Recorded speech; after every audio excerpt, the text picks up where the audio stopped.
So thank you very much to everyone who has joined. My name is Anna and I'm part of the team here at the Oxford College of Marketing. Like I just said, I don't work in PR myself, but I do work in marketing. So I kind of feel like it's the sister or the cousin to PR. So I feel a real affinity with PR professionals. Just before we get started, a note that this webinar is being recorded. Don't worry, we can't see your faces. Your faces will not be on the recording. It will just be the presentation, so we can then send it out to you afterwards and you can watch it back at your leisure. Today is on PR poise and prowess, how to build confidence and resilience while working in PR. And it's hosted by the lovely Natalie Trice. Natalie, I'll give you a little introduction of them. I'm sure you can introduce yourself, but she is a PR consultant, career coach and a trainer, and has 25 years of experience working in the media. So I think she's really well qualified to give us a boost for today's talk. So I'll hand over to you now, Natalie, and we'll have some time for questions at the end. But first we'll have the presentation. So thank you very much, Natalie. Thanks very much, Anna. And I will keep my eye on the time, so it kind of goes quite fast. But yeah, questions I'm very happy to answer. So thank you very much, Anna, for that introduction. As Anna said, I am Natalie Trice. So I think we're edging now towards 27 years in PR, might even be a bit more, Anna. And I don't know, veteran, retro, I'm old school PR. So I started after a stint of working in Tokyo as an English teacher, came back and fell into PR, had a job in an agency as a receptionist. I'm not the best person with tech, so that didn't last very long, even using the phones. And I went full throttle into working on accounts. So as it says there, last year I was named one of the 45 women over 45 in PR by Women in PR. I sat on their committee for 3 years. I am about to sit on the CIPR's committee for the Southwest as their EDI champion. And during my career, I worked for brands like Cartoon Network, CNN, Discovery Channel, Royal College of Art, wide range, but as so many people happen, and maybe people here today, after I had my children, I set up my own business, mainly because one of my sons was diagnosed with a complex health condition, which meant we spent a lot of time in hospital with his bones being broken and remade. So as well as kind of keeping the PR elements, and I come to this from also a slightly different side now, as I do a lot of training, is that when Lucas was born with hip dysplasia, I then wrote the book. There were no books. We go and find a book when we are, some of you might promote books, but when we're dealing with something difficult in our lives, we find the book. There wasn't a book. So that was first of 3 books that I wrote, which Cast Life, PR School, which is a masterclass in public relations, and how to relocate. So today I live by the sea in Devon, and will be going to the beach after this presentation.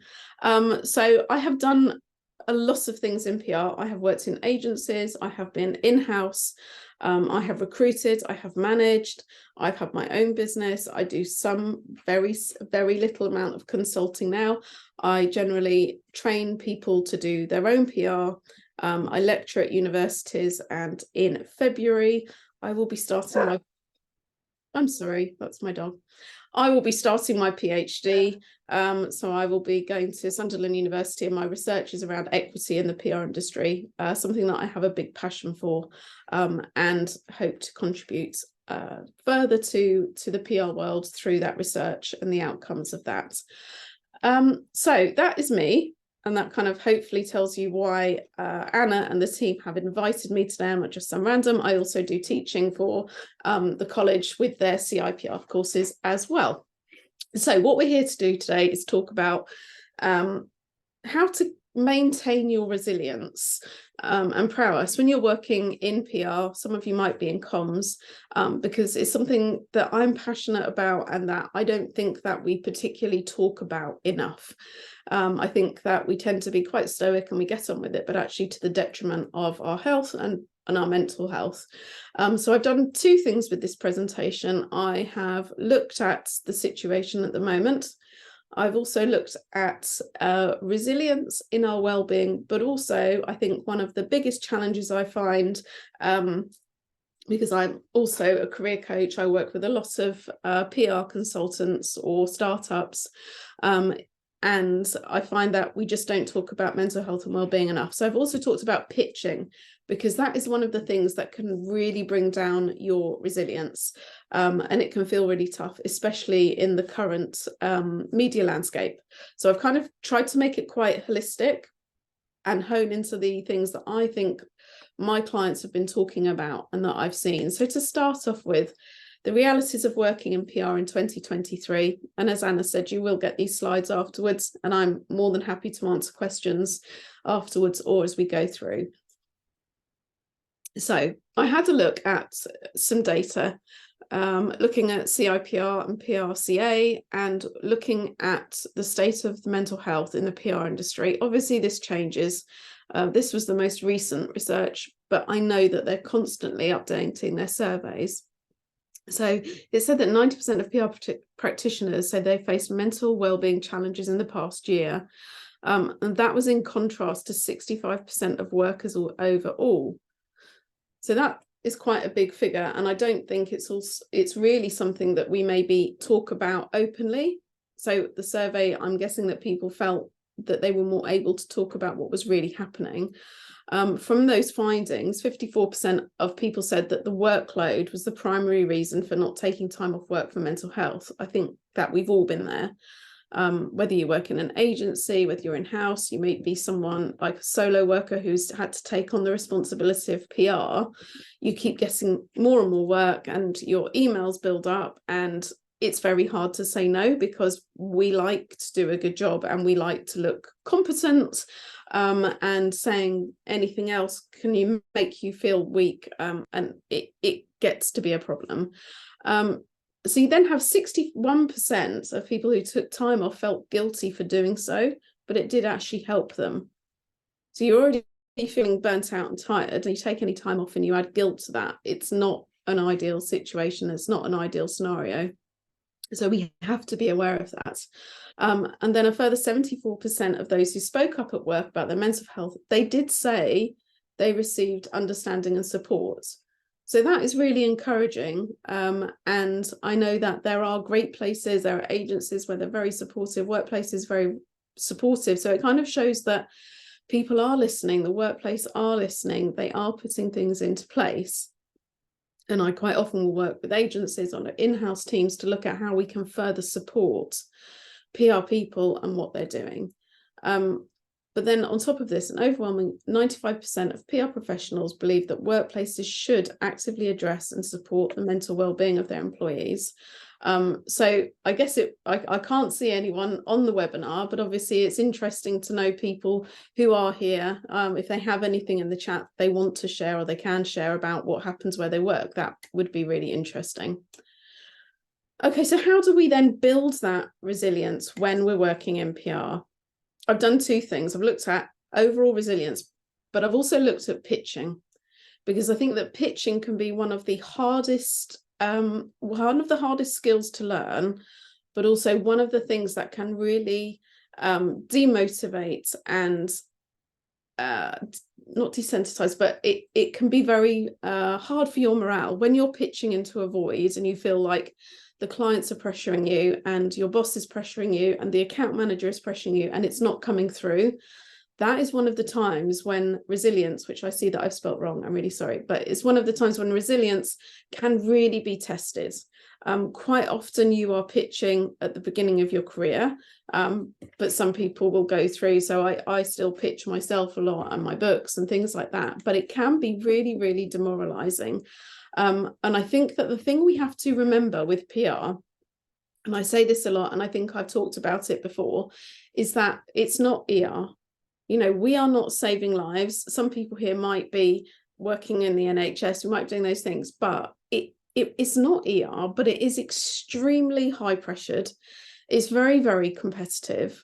I know that people have to work very hard to get jobs, especially at entry level, and to come into PR at the beginning of your careers. And when you then start pitching, so I know someone like Anna maybe is not pitching because you're doing marketing, but I think there's still scenarios where you do have to pitch to an element. So you might have to pitch for new work, you might have to pitch to get a particular project through, or for funding. So there's all these elements of pitching. So it feels like quite often as a PR person, we feel like we're walking a tightrope. You know, we're kind of trying to keep everyone happy. We're trying to juggle all these balls, keep all these plates spinning. But we have to remember, we're not doing this to save lives. It is PR. And I think it's very, very important to keep that perspective, especially when you're having days when it feels really tough or really heavy and you just think, why am I even doing this? So as your inbox fills up, and I think it's very important to keep that perspective in your mind as you're working and you're going through your day. So, oh yeah, okay. So you kind of got your pitches, which is strategic storytelling. We have to tailor them. We don't like this whole approach of just blind copying the entire world onto a pitch. Or I know some people use news wires, and I was talking to a client about it this morning, but we have to keep things precise. We have to keep it tailored to the media gatekeepers, so to the journalists, to the influencers, to the podcasts that we want our clients to feature in and on. And it's a real balancing act. And I think that we underestimate the amount of time and energy this creates, and also the fact that you can have the best story and the journalist won't be in your inbox. So, for example, with the autumn statement coming out, the news agenda is going to change very, very, very quickly when that news comes out. And if you're working in an organization or in an agency, when you've got that kind of story, you have to be very fast. So you've got that element of speed, but also tenacity and grit to carry on delivering over and over again. And I think that is what can make the pressure. And as PR professionals, we have no control whether or not the journalists cover the story. And again, for your resilience, that can be very hard, because your client might think it's the most amazing story because they've got a new website and they want a press release. But we know in our heart it's not really a story. So we also have to have the ability to work with our clients or with the stakeholders within an organization, if you're in-house, to actually create something. So you've got multi-layers, and then at the end of all of that, you've got the coverage, which is what you're trying to achieve. And I think that I try to talk to people about the fact that that's the icing on the cake. You have to do all the other work first, and the coverage is the reward. And I think people forget that. There's no way that we can guarantee that the coverage is going to come out. But when it doesn't, or a big life event happens, or for example, the Queen dies, that all falls apart. And I think that can really knock your confidence. And when you're then trying to kind of prove yourself to your clients or your boss or whoever you report into, and those KPIs aren't being reached, but not because of you, that can be tough. So the pressure can be immense.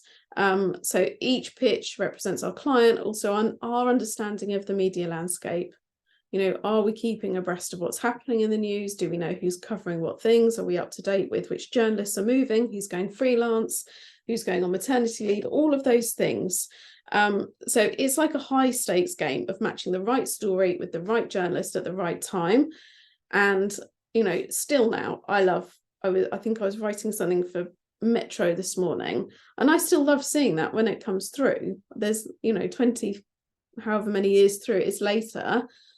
But then we've got the coverage, and then we go down and we've got to start again. So we just have to keep our balance and perspective so that we don't end up kind of hitting the lows and not being able to get back up again, especially at this time of year. So we're coming to the end of the year. Maybe there are reviews. You've got clients who you've got to re-pitch for.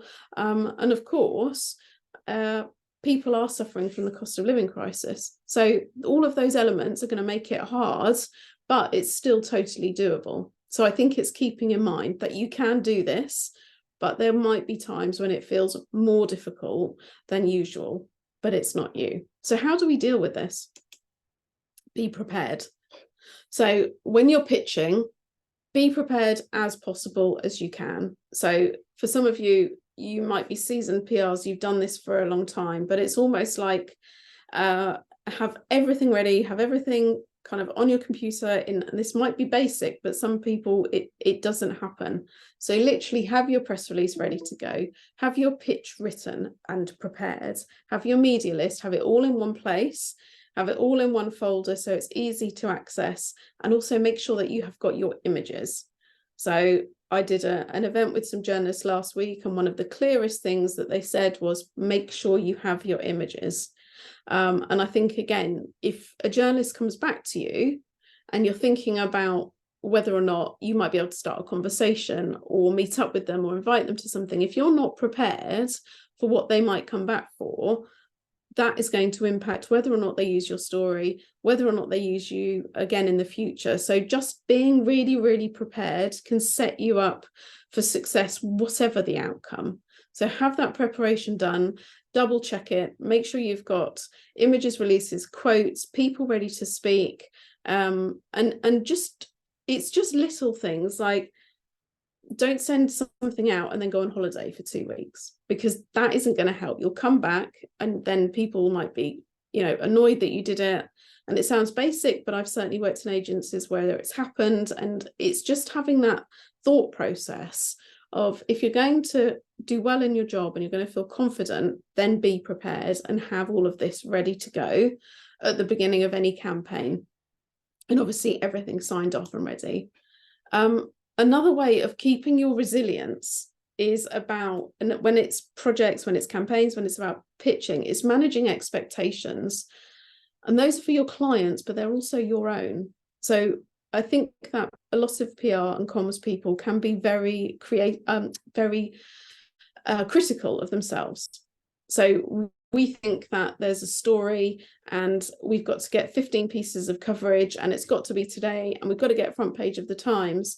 Now, if you then add that onto the expectations of your clients, say it was a story that wasn't super strong and they also want that coverage, that can be difficult for you to manage. And that can also impact your resilience. It can make you kind of second guess whether or not you're doing the right thing. Why aren't they coming back to you? So having that kind of sense check all the way through campaigns and projects of just, are those expectations that are being set realistic?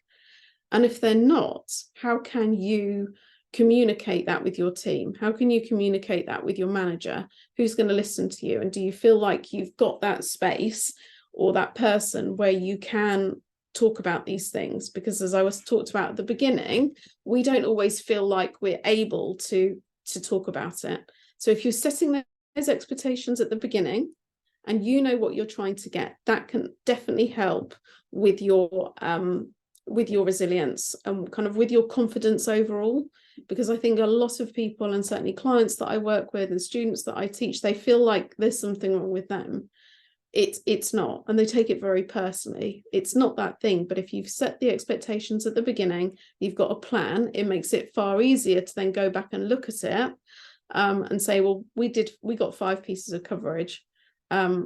So you think, well, that is a good thing, especially if it's not the strongest story, or we got 20 things, or we used a newswire. So being really open to those expectations and what is realistic and what's going to not make you feel essentially rubbish if these ridiculous KPIs aren't met every time. So if you have the expectations and then playing to your strengths.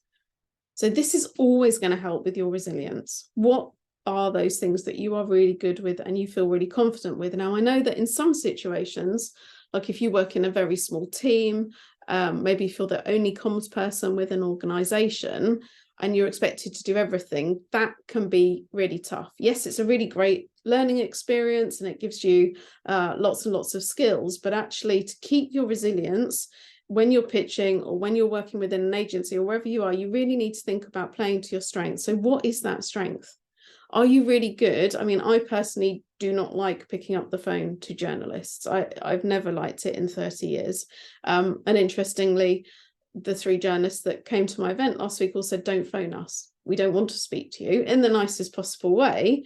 But some people are very good at that. So when it comes to pitching, if you find you've got a real knack for picking up the phone and talking to the news desks at the Nationals, and it just doesn't faze you, then do that. If that's how you secure your coverage, if that's how you get your results, if that's what you're known for in your workplace, play to that strength. If, however, you're just far more comfortable at pitching by email and building up relationships with that way with journalists, then do that. If you're really great at research and you're being able to go and find a journalist who has recently written about something that you are sending out a release about, and connecting those dots and noticing, I saw that you wrote about workplace safety in HR Review last week. I've got a story that I think would match. Put that in paper if it's not going to be one of those situations where you phone them and you're going to be tripping over your own tongue because you're not so confident on the phone. So I really think that if you can play to your strengths, that can be a game changer for resilience. So know what you are good at. Nobody is good at every single thing in their role, but there will be things that certainly come more easily, that you'll have your kind of zone of genius. So there's a great book called The Great Leap by Gay Hendricks. He talks about our zone of genius and how we play to our strengths. So seeing those and using that to further build your confidence and your resilience. And if you find that you're having a day when it's just not going right, take 5 minutes and see actually what you have done so far and what you have achieved, because I think that the nature of the beast within comms is that we are extremely hard on ourselves and we don't see maybe what other people are. So again, going back to those expectations that I've already talked about, and then playing to your strengths. And I think that you will find when you combine those things, it becomes a lot easier. And then you take that personal element out of it as well. That all comes together and gives you a far stronger foundation. And that's the foundation that you're going to build upon throughout your entire career. So we want that to be very sturdy from the start.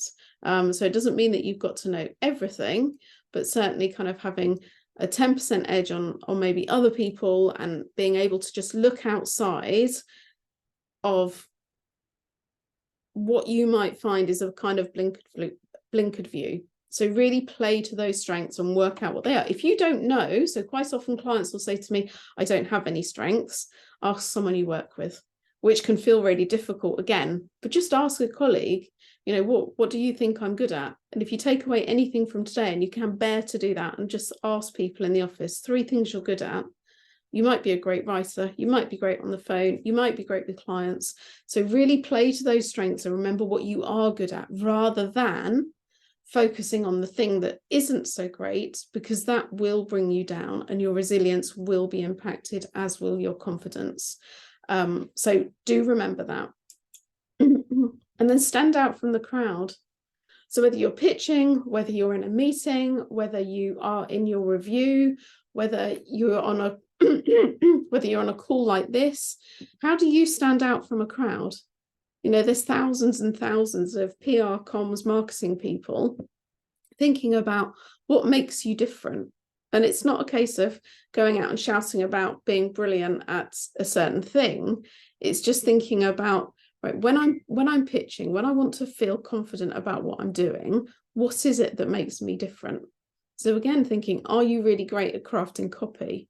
Are you great at connecting with journalists and getting them to come back to you? Are you great at headlines that make a journalist actually stop and look in the inbox? So that can be a really good way of kind of standing out from the crowd, getting the results, building your confidence and your resilience, is thinking, what are you actually putting in the headline of your emails? I once had an interview for a job at Animal Planet that 500 people went for. The reason I got the job was because of the headline for my press release and my email. So it's just thinking, right, how am I going to stand out from the crowd? What's going to make me make people remember me? What's going to make me memorable? And again, that can build your resilience, because if you're breaking through the noise in inboxes or when it comes to reviews, all of those kinds of things just stand out. And I think one of the hardest things for PR people is that you are promoting other people. You don't always feel comfortable about promoting yourself or standing out yourself because that's not your job. But if you can start to do that a little bit more, and build that up, build that confidence and build that muscle. That's going to help you with your resilience as well, and to be seen. And it can be a very uncomfortable journey, but again, it's really helpful, and it will give you the confidence to go out and do more things, thus build your resilience even more than before. And then knowing it's not you. So there's a lot of pressure to turn over the coverage, to keep the clients coming in, to keep the new business coming in, to build up the database of journalists, to great copy. When it doesn't happen, it's not your fault. And maybe sometimes it is, if you've got someone's name wrong, or it turns into a bit of a fiasco. I think there was a story the other day, and there was a story about Mars, and they'd sent out a press release that hadn't been proofread properly, and became this kind of viral story of what not to do. Generally, that doesn't happen. But if you're sending out pitches, or if you're going to pitch for agency work, whatever it is, and it doesn't happen, it's not you. And that is one of the hardest things I think people have to kind of struggle with when it comes to resilience, working in PR, working in comms, is that you take it personally. The press release might have just hit on a day when everyone was on holiday, or there was an inset day with schools, or it just wasn't quite right. Now, that doesn't mean that journalist, especially if it's someone that you've not worked with before, won't ever come back to you. Quite often journalists will file press releases, they'll file pitches, and they will come back to you another time.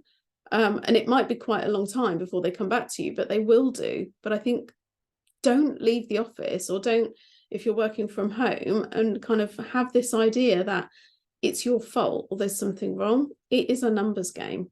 So we're not, generally in PR, we're not paying to play. We have to secure the coverage, and it's earned, and we won't win it every time. It's just not possible. So go easy on yourself and know that it's not you.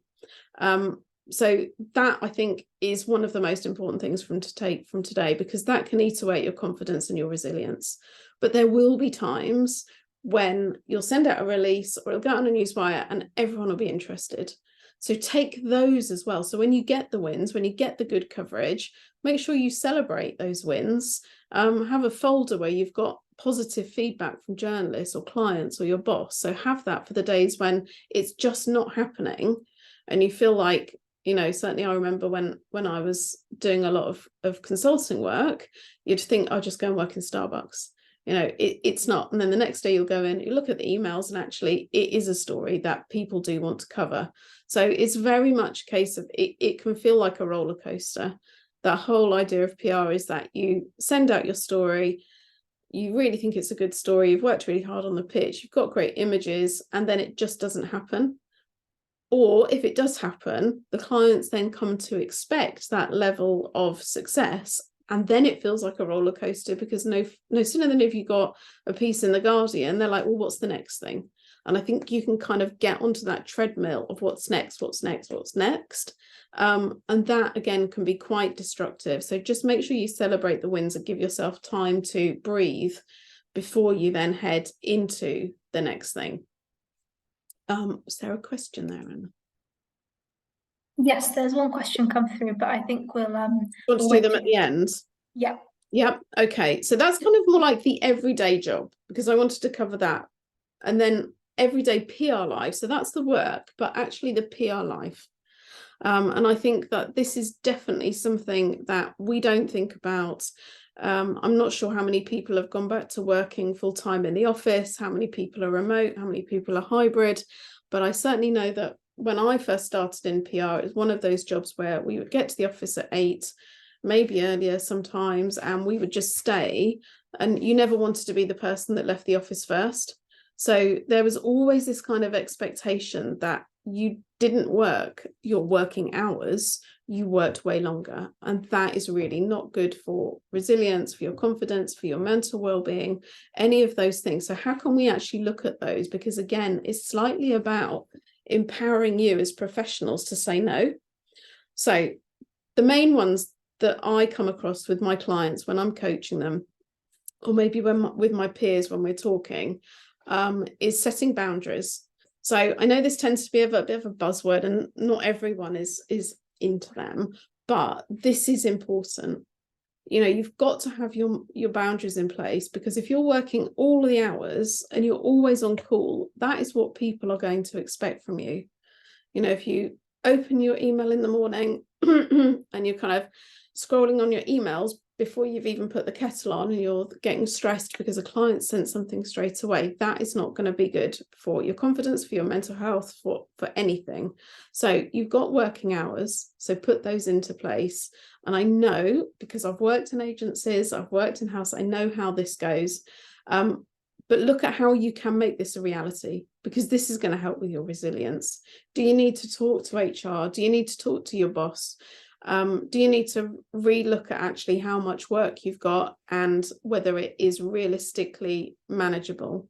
But the more we do take on, as I said, the more people will expect it. So we try to multitask, we over deliver, we then come back to the pitching and this idea of, you know, not setting expectations and KPIs. And so you're constantly on high alert because you're over delivering, you're overworking, and then you're overtired. And it just can't be sustained. So having those boundaries in place is important. So you need to refuel, you need to keep up your performance. You don't want to hit burnout. So I was talking to someone last weekend and they're actually taking 3 weeks off because they had just totally burnt out. And their workplace was very supportive. But as we burn out, we can then become resentful. We can get, you know, kind of, the resentment will take over. That will then trickle through into our teams. That will trickle into the way that we work with journalists. We can become anxious and it just generally takes us down. And then your resilience will be on the floor. So it is all very, very interlinked, and you do have to look after yourself. So look at those boundaries. Look at what you're doing at the moment, how you can stick to them. And maybe it is a case of speaking to your boss and seeing what's in place. So if you finish work at 6, finish work at 6, turn your computer off, take your email. And I know lots of people will say they can't, but again, it's not ER, you're not saving lives. So if you have a hard end of the day at 6, and that means turning off, going to the gym, whatever you do, start to do that, because that will build up your resilience across every bit of your life, not just within your PR work. So then we've got taking breaks. And I know, you know, sometimes this is do as I say, not as I do, but you'll sit there and you'll think, okay, I need just one more email. You've got a rumbling tummy, or maybe you really need a wee, and you're just like, no, I'll just do one more email. I'll skip my lunch. Scrolling through response source before they go to bed. So I had a client, she's like, I just have to check response source before I go to bed, in case. But I'm like, you've got to sleep, and response source can wait. So it's kind of looking at those things where you have maybe picked up these habits that are not going to help when it comes to being resilient or productive at all. They're actually going to drain you and make you less productive, and take the edge off your performance. So taking breaks during the working day isn't a luxury. And I think that is something that happens a lot in the PR world, is that we come to this idea that we can't take a break because everyone's on deadline, everyone needs everything, but you can't do everything if you're exhausted. So those breaks are a necessity. And we quite often leave it on the sidelines, and I've been there, I've done it, and it doesn't end well. So it usually means that I'm grumpy with my kids or my husband, and I will have typos on it, whatever it is. We know it's not good, so we have to take breaks. So whether coffee, lunchtime, cuppa in the afternoon, away from your desk. You know, not only do we end up getting crumbs in our laptops and spilling coffee on the laptop and all those things, it's just not good for you. So there's lots of techniques you can use, things like Pomodoro, just having a timer on your phone. So maybe 45 minutes of intense work on one thing, not multitasking, because again, I think that can really impact our productivity and resilience, because we'll be checking emails and then you'll be looking for a photograph and then you'll be writing some copy. And actually at the end of the day, you just think, well, what have I done?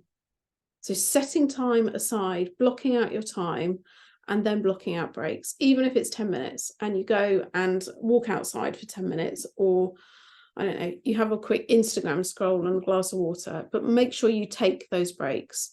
So when you do this, you get a reason of getting up from your desk, you walk around, clear your head. Even if you sit there now, I bet if you feel your shoulders, and again, I'm exactly the same, you can feel the tension.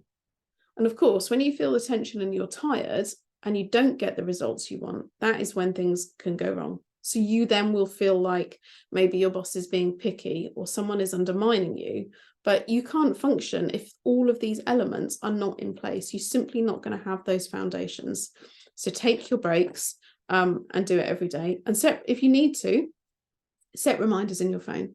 Set your reminder for every hour that you get an alarm that goes off and tells you to take a break.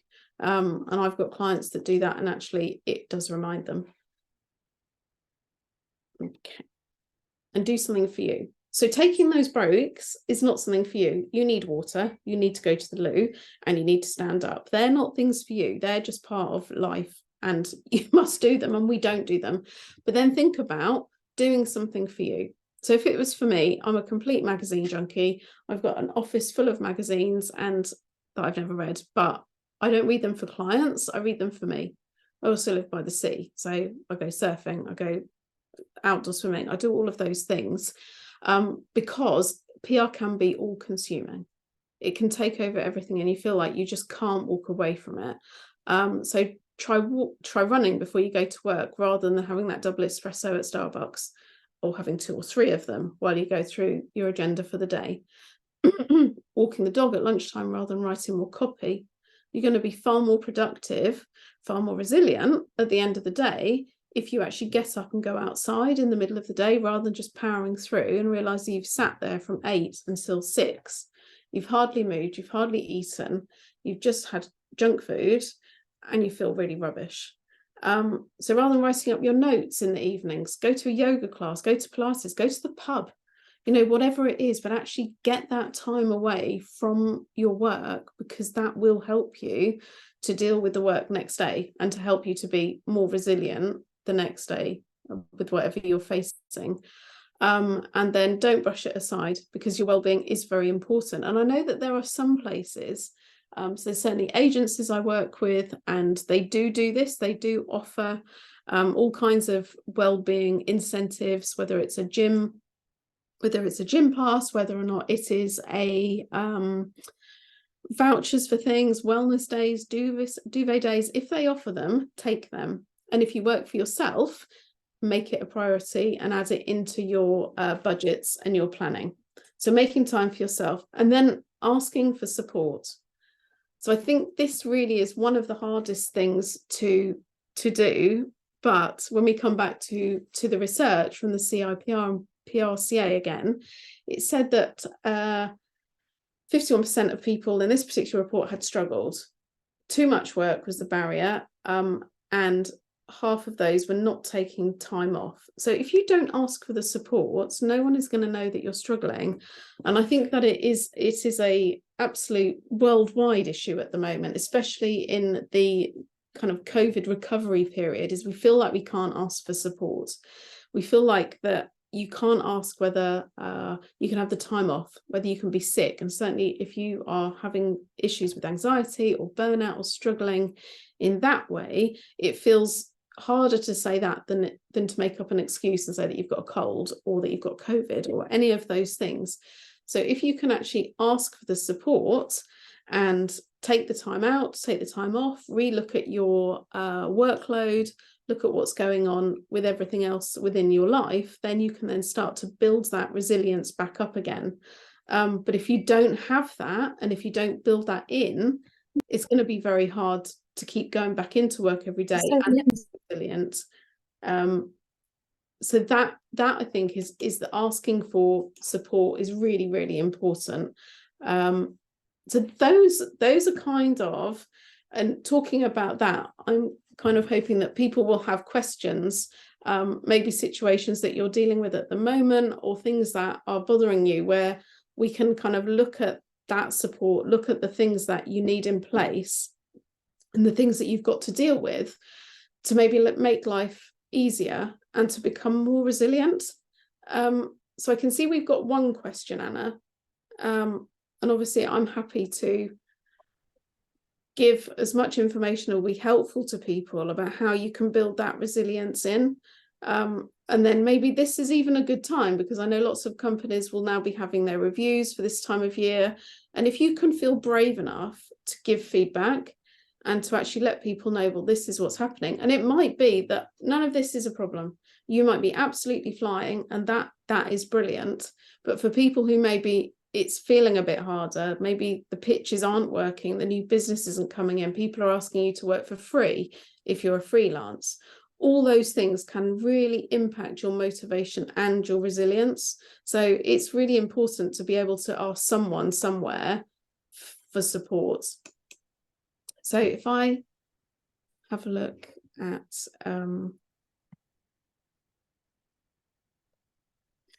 okay. Right, so someone here has said, and I don't think you're alone with this, you work in the marketing team, the role has recently shifted between that and PR. You've been tasked with reaching out to platforms and journalists to pitch content, and you have no ideas to start.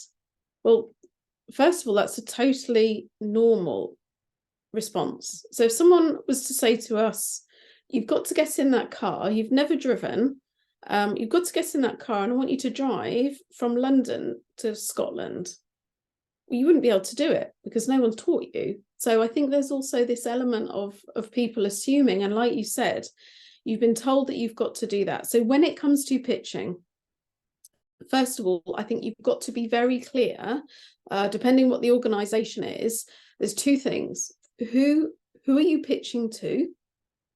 And the places you're pitching to will then link into, well, who are your clients or who are your ideal clients? So it's a totally random example, but if you make dog food, you're not going to write a press release and send it to Cat World. So quite often, especially if someone's just thrown into it, they'll say, right, well, we've got this story and we'll talk about whether it is a story, just send it anywhere. So that's not the approach. And that can kind of sometimes take that away of thinking, right, who are you working for? What's the story that you've been asked to pitch?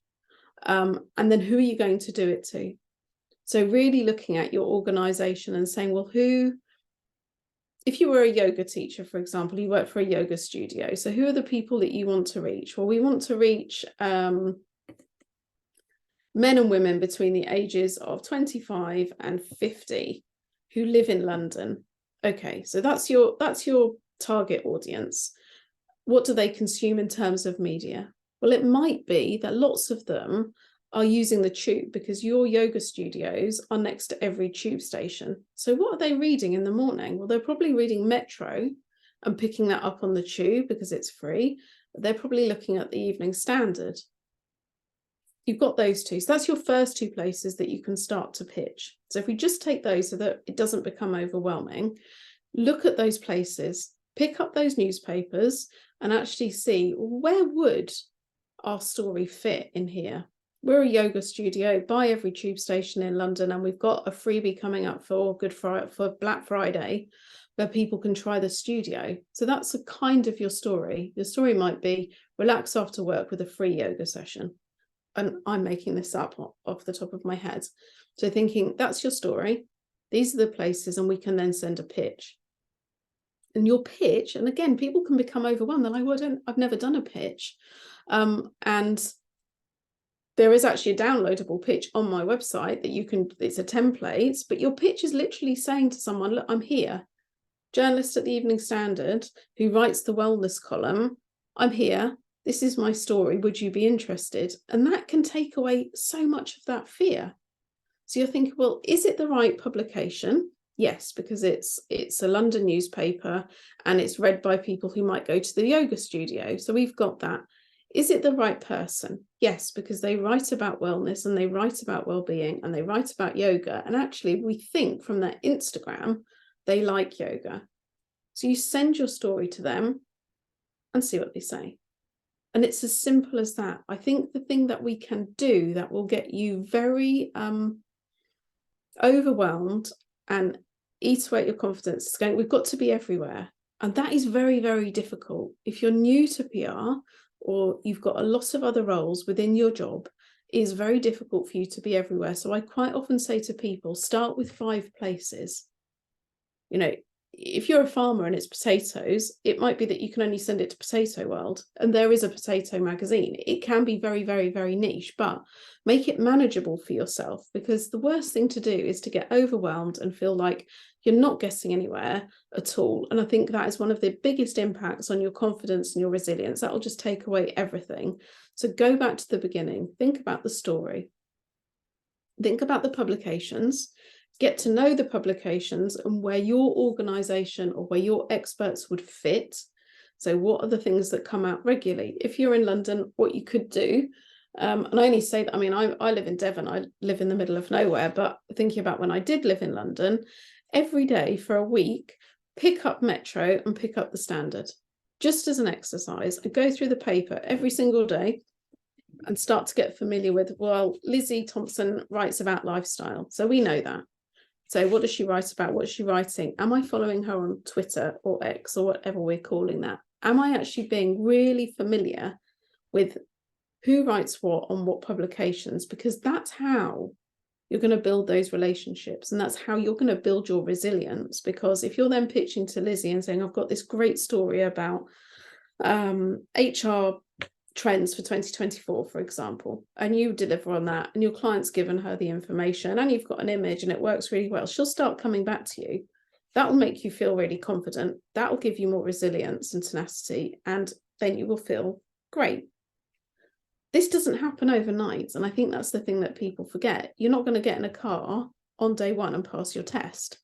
So you've got to treat it as a kind of exercise in building this up, building up the strength, building up your contacts, but not then feeling dejected when it doesn't work. So it's a bit of a double-edged sword. So what I would do is to go back and say, actually, they've tasked you with reaching out to platforms and journalists. Has anyone sat down and brainstormed what those places are, who those people are? That's your starting point. Matching those, and then actually go look at the platforms, go read the magazines, go see what the journalists are writing about, use the journo request hashtag on Twitter, and just start to be familiar, because that will give you the confidence to move ahead. So I hope that one helps, but do it step by step. Otherwise it's too overwhelming, and it just becomes too much for anybody. Okay, so Jessie has said it comes from communication. Okay, right. So how do we start to change the industry and get company leaders to echo and support? So that is a very difficult one. And as Anna knows, I teach on the internal comms course with the college, and you've got to have that buy-in, and that can be very difficult. So there's research into how many change communication plans work or don't work, and they usually don't work because people aren't buying into them. So I think it really depends on how big your organization is, the structure of your HR policies. Also, are they doing anything like, is there an annual survey? Are there pulse surveys? Have you got an intranet? Is it a tiny, tiny organization? Or making those suggestions? Because I don't know where you work, it's hard to know how that would be through. I think there are changes happening, but I do think it's very slow.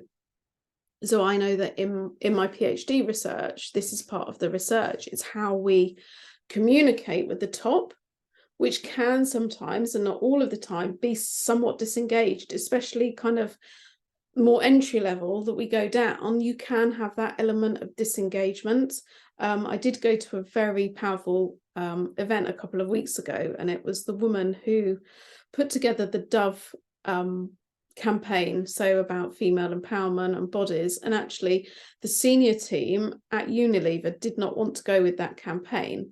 So what they did was they went and asked the senior management team, all men, their wives and their daughters, how they felt about the impacts on their body, how they felt about their bodies, and then they created a campaign that delivered on that. And it was only when those people saw how their wives and their daughters felt about themselves that they went, yes, we're going to do this. So I think you've got to tune into the leaders and to find a way to communicate with them. Is it by flagging the CIPR research? Is it by looking at, well, how many people are off? Is it looking at how many people come to drinks at the end of the week or don't because they're just too tired? How are you looking at retention on your staff? All of those things. If you've got a high turnover of staff, that indicates that there's something going on and you have to get into it. So I think it depends it kind of depends on your level within your organization. Are you able to contribute to your intranet? Can you write a blog post? Can you start having more of a voice? And because ultimately, the happier and more resilient the workforce is, the more profitable the business is going to be. Because if you've constantly got people going off sick because they're stressed or they're ill or they've got burnout or people are leaving, the people who remain are picking up the slack and therefore they're going to get sick. So it's that evolution. And I think that we also have to be very mindful, especially if there's more senior people here, is that people have had a taste during COVID of what it's like to be able to work at home and have that hybrid working as well. Now, some people, not me, because I'm a real introvert, some people thrive on being in an office with other people. That's where they get their energy. That's where they're most productive. And they don't like working at home. So I think we also have to be more open to how people work and to think, actually, what do people want from a workplace? Because otherwise we're then moving into another territory of, lots of people, very skilled, great people actually leave and set up on their own. So I think it's a great question. I'm afraid I don't have the answer, but again, I think it's also being brave enough for people to say, this is what we want. This is how we want it to be. And if you do get the opportunity to give feedback or make a contribution, make sure that you do that. Oh gosh, there's more.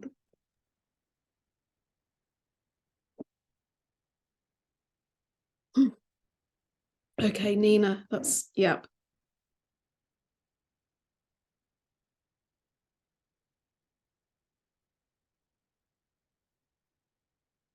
Okay, I think Nina, with that, if you can't go on holiday, you're going to get really burnt out, and it'll be hard for you to carry on doing the job well. And I think also with something like this, you would really have to put in a job description that works for you. So your job description will clearly have changed. So maybe people have been made redundant, I'm not sure. But you need to have holiday. You need to be able to take time off. Now, if that holiday is scheduled, and I'm just reading this very, very quickly, but if you can at least schedule holiday and say, well, everyone's out of the office for 2 weeks at Christmas, but there is a skeleton support in place. Or if you book to take your holiday at a time when there's nothing big coming up, so maybe there's no big reports coming out, there's no annual report, there's nothing in the news that would potentially impact the organisation, then you will do that. But I do think that you would need to have something in place. One, because you need to have time off, but it's hard for you to take all of this on. So I would really look at talking to the CEO again and maybe putting forward, I think what people like is if we can go to them and put forward a plan or a suggestion. So if we just go, and I'm not saying you did this, but generally if we just go and say, oh, this is broken, but if you can actually go with, you said you've got templates for various scenarios, and just saying, this was my proposal. And it may be they don't have time to take on a full-time member of staff, but they may be able to afford an intern. So there are ways around it, but I think that is a lot for you. And not knowing the situation, that's a lot for you to have to deal with and handle on your own. So I do think that some kind of careful management with them and looking at when you can take time, but also making sure you've got those boundaries so you're not working weekends, you are getting time off and the pressure isn't all upon you. So I hope that helps. And again, that's kind of like the open communication between you and the CEO and other people working in the organization. Juliet. Oh gosh. Okay. How do you deal with a client who micromanages her work and wants to pick? Okay, Juliet, I love these hard questions, Anna. Okay, so micromanaging is very, very difficult. And I think that it can eat away at your confidence. It can lead you to second guessing yourself and doubting yourself. So it's very, very hard. One way that you can start to put something in place is make sure you copy your manager or your colleagues into emails so that everything is there to be seen. And then, like I said a little bit before, it's taking solutions to them and recommending why you're doing it. Now, I've had this numerous times in 3 decades, so I know how difficult it is. But if you can remember, and to slightly empower you a little bit, and what I'll try to do when I send the slides, Anna, is I'll put a couple of books in that might be helpful for people. But if you can remember that actually you're the expert, so you are the expert, and you are, that's why the client is paying you. And yes, they are paying you, but you're giving them your knowledge and your expertise, but that's how it works. So I think if you can kind of silence, they might be oblivious to what they're doing. And I don't know the whole situation, but just kind of thinking, right, I know this, you've got your KPIs, you've got your expectations, you've got contracts, all of those things in place. If you're having to make your manager take side with you, I would again have that conversation with them if you feel like you can, and you feel kind of supported enough. But I think it's a difficult one. It's also not wanting to kind of delve too deep on a Tuesday afternoon. It might be that the client is feeling pressured on their side. They might be new to the job. They might be feeling not very confident. So there could be a lot of things at play in this situation. But I think you have to sometimes kind of step into your power and think, you know what you're doing. And there might be other reasons why they are potentially doing this. And it's very hard, but try not to make it about you and your abilities. It could be something that's actually going on with them rather than you, I think.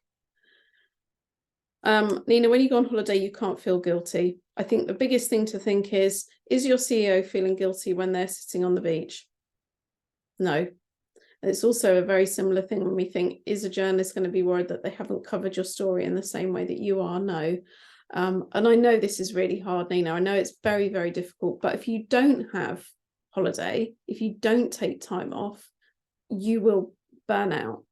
And then you won't be able to do anything at all. So I think you have to plan your holiday well. You have to put everything in place that you can do.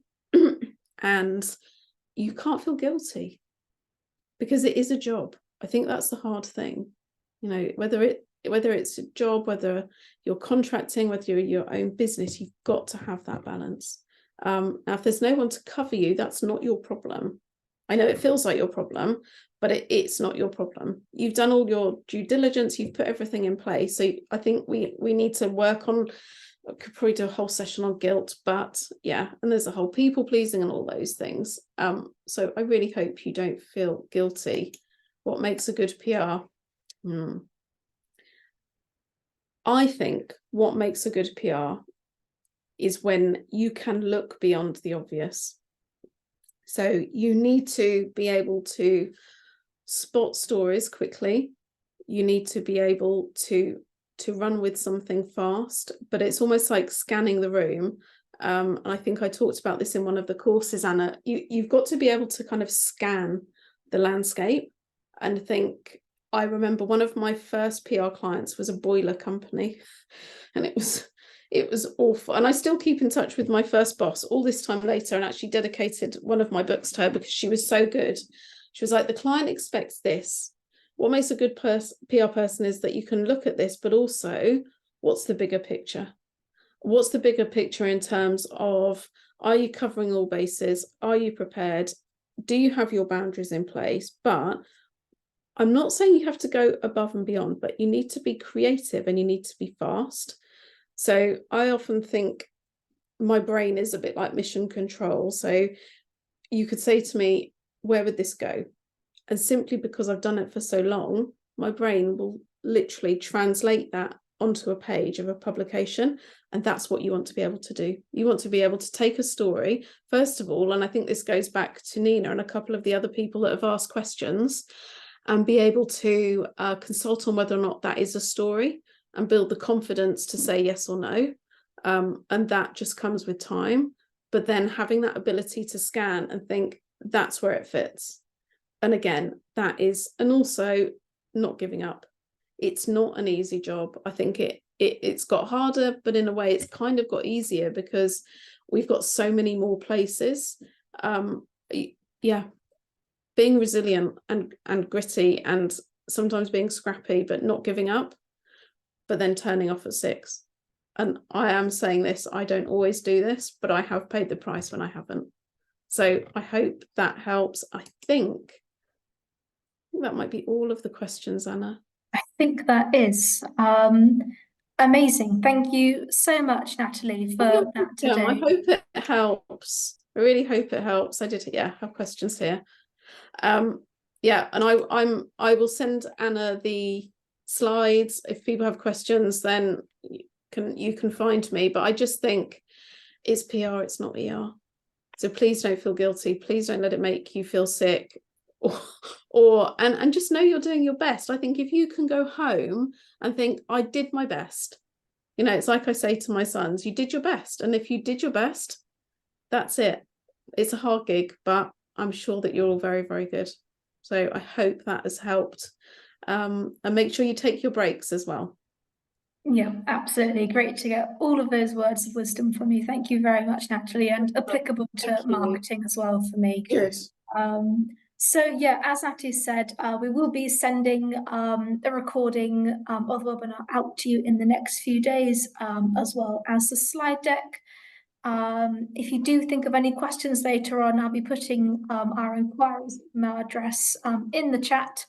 So if you do have any questions, let us know and we will do our very best to help you.